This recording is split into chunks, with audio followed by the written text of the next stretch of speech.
The Book of Ruth.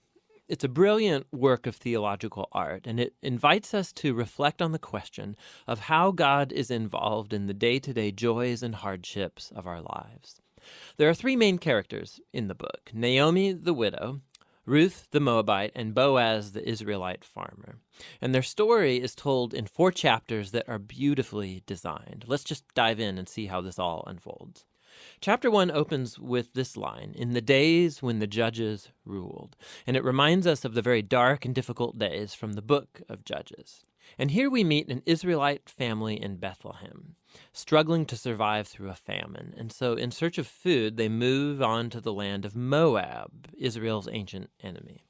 And there the father of the family dies, and the sons marry 2 Moabite women, Ruth and Orpah. And then the sons, they die too. And so they leave only Naomi and these new daughters-in-law. And so Naomi, she has no reason to stay anymore. And so she tells her new daughters-in-law that she's moving back home. And Naomi, she knows that the life of an unmarried foreign widow in Israel is going to be very hard. And so she compels the women to stay behind. Orpah agrees, but Ruth does not. She shows remarkable loyalty to Naomi, and she says, "Wherever you go, I'm going to go. Your people will become my people, and your God will become my God." And so the two of them return to Israel together. And the chapter concludes with Naomi changing her name to Mara, which means bitter in Hebrew, and she laments her tragic fate. Chapter 2 begins with Naomi and Ruth discussing where they're going to find food. And it just so happens to be the beginning of the barley harvest. And so Ruth goes out to look for food, and it just so happens that she ends up picking grain in the field of a man named Boaz, who just so happens to be Naomi's relative. We're told that Boaz is a man of noble character, and he notices Ruth. And so after finding out more about her story, he shows remarkable generosity to her. He makes these special provisions so that the immigrant Ruth can gather grain in his field. And in doing so, Boaz is actually obeying an explicit command of the Torah to show generosity to the immigrant and the poor. Boaz is so impressed by Ruth's loyalty to Naomi. He prays for her that God will reward her for her boldness. So Ruth comes home that day, and Naomi finds out that she met Boaz, and she is thrilled. She says Boaz is their family redeemer. Now, this family redeemer thing, this was a cultural practice in Israel where if a man in the family died and he left behind a wife or children or land, it was the family redeemer's responsibility to marry that widow, to take up the land and protect that family. So Naomi, she begins to hope that perhaps there might still be a future for her family. Chapter 3 begins with Naomi and Ruth making a plan to get Boaz to notice their situation. So Ruth is going to stop wearing clothes of a grieving widow, and she's going to show signs that she's available to be married. And so Ruth goes to meet Boaz on the farm that night. And as she approaches, Boaz wakes up and he's totally startled. And Ruth makes her intentions very clear. She asks if Boaz will redeem Naomi's family and marry her.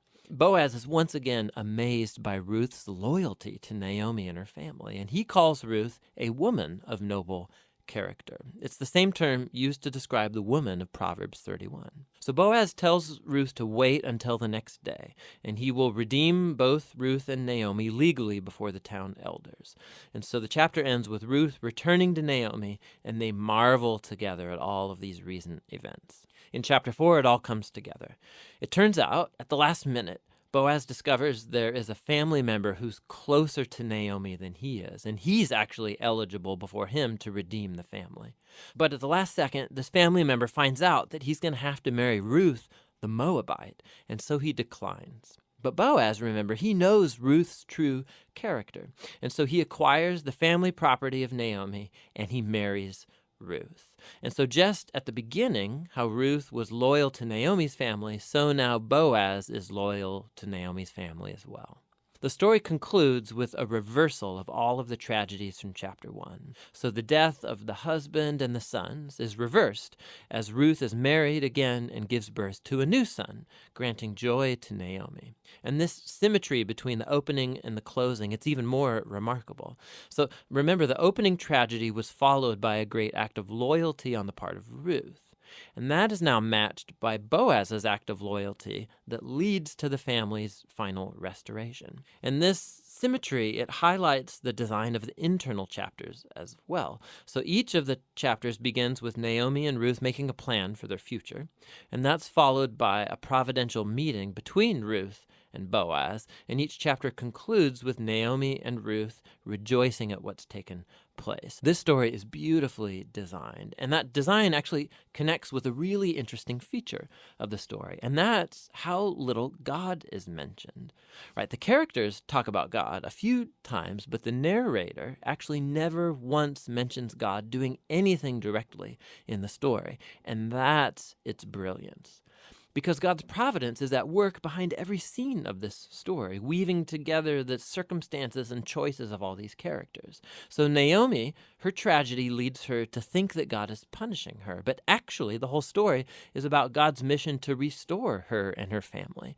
And he's doing so through Ruth, through her boldness and loyalty, which brings healing to Naomi's life, but not without Boaz, who's a no-nonsense farmer who's full of generosity and loyalty. And so God uses his integrity combined with Ruth's boldness to save Naomi and her family. And so this story brilliantly explores the interplay of God's purposes and will with human decision and will. God weaves together the faithful obedience of his people to bring about his redemptive purposes in the world. And that leads to the real end of the story. The book of Ruth concludes with a genealogy, showing how Boaz and Ruth's son, Obed, was the grandfather of King David, from whom came the lineage of the Messiah. And so all of a sudden, these seemingly mundane, ordinary events in this story are woven into God's grand story of redemption for the whole world. And so the book of Ruth invites us to consider how God might be at work in the very ordinary, mundane details of our lives as well. And that's what the book of Ruth is all about.